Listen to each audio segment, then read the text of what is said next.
ఓ చిత్రకారులు,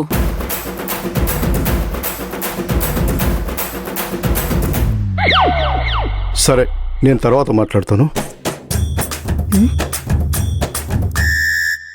ఏంటి ఎప్పుడు లేంది ఈ అర్ధరాత్రి ఫోన్లు? ఎవరితో గుసగుసగా మాట్లాడుతున్నారు? గుసగుసగా మాట్లాడడం ఏంటి మని? మీరిప్పుడు ఎవరితో మాట్లాడుతున్నారు?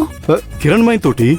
పొద్దున మాట్లాడారు, చేతులు కలుపుకుని మరీ మాట్లాడారు. ఇకలతో పకపకలతో మాట్లాడుకున్నారు. అయినా మీకు తృప్తి కలగలేదా? నాకు చాలా ఇంపార్టెంట్ ఫ్రెండ్ కలవ కలిసింది. హ, ఎక్కడికి రమ్మందేంటి? అసలు మీ ఇద్దరి మధ్య ఏం జరుగుతుంది? ఓ, అర్థం పర్థం లేకుండా మాట్లాడకుమని. కొడుకు కోడల గురించి కౌన్సిలింగ్ విషయాలు చెప్తుంది అంతే.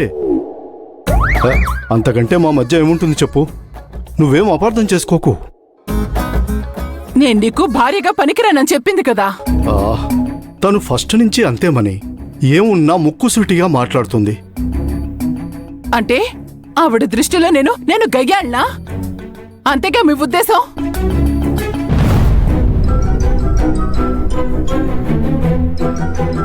విడాకులు వచ్చేస్తాయి అనుకున్న టైంలో కోర్టు 6 నెలలంటూ మెలికి పెట్టింది. కోర్టుకి ఆధారాలు ఎలాగైనా ఇవ్వాల్సిందే. ఇవ్వాలంటే ఏం చేయాలి? ఇప్పుడు ఏం చేద్దాం? నేను అసలు ఇంట్లో ఉండను.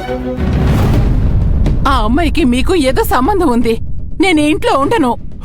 ఏంటి నువ్వు మాట్లాడేది మనమ్మ? ఇది నీ ఇల్లు. బయట గోడ మీద కూడా మనమ్మ ఇల్లు అని రాసుంది.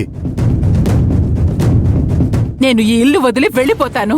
నీకు ఆ కిరణ్మయికి మధ్య ఏం జరుగుతుందో నాకు తెలియాలి. అరే, మా మధ్యన ఏదో జరగడానికి ఏముంది? ఎలాంటి భేదాభిప్రాయం లేదు.